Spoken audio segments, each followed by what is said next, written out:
യോഹന്നാൻ്റെ സുവിശേഷം 21 അധ്യായം വ്യക്തിപരമായി എന്നെ വളരെയധികം സ്വാധീനിച്ചിട്ടുള്ള ഒരു വചനഭാഗമാണ്. കാരണം ഇവിടെ പിന്മാറ്റക്കാരനായ പത്രോസിനെ തേടി യേശു പോകുന്ന ആ ഒരു വലിയ കാഴ്ച വളരെ അത്ഭുതകരമായ നിലയിൽ അത് വിവരിച്ചിട്ടുണ്ട്.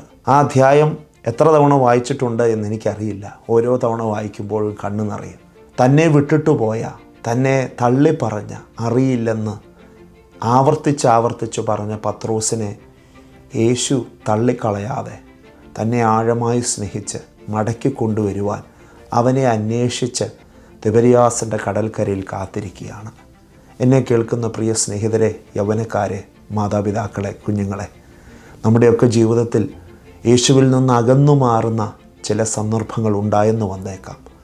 അപ്പോഴും ഓർക്കുക, നാം അകന്നാലും നമ്മെ അകന്നു പോകാത്ത, നമ്മെ കൈവിടാത്ത, നമ്മെ ഉപേക്ഷിക്കാത്ത ഒരു ദൈവം നമുക്ക് ചുറ്റും എപ്പോഴും അവൻ്റെ സാന്നിധ്യമുണ്ട്.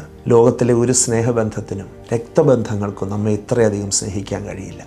അതുകൊണ്ട് ഇന്ന് എൻ്റെ ശബ്ദം കേൾക്കുന്ന നിങ്ങളിൽ ആരെങ്കിലും ദൈവത്തിൻ്റെ സ്നേഹത്തെ അവഗണിച്ച് പ്രാർത്ഥനയിൽ നിന്ന് മാറി, വചനധ്യാനത്തിൽ നിന്ന് മാറി, ജീവിതത്തിൽ മറ്റൊരു ദിശയിലേക്ക് ദൈവത്തെ വിട്ട് ഓടിപ്പോവുകയാണെങ്കിൽ യേശു നിങ്ങളെ സ്നേഹത്തോടെ മടക്കി വിളിക്കുകയാണ്.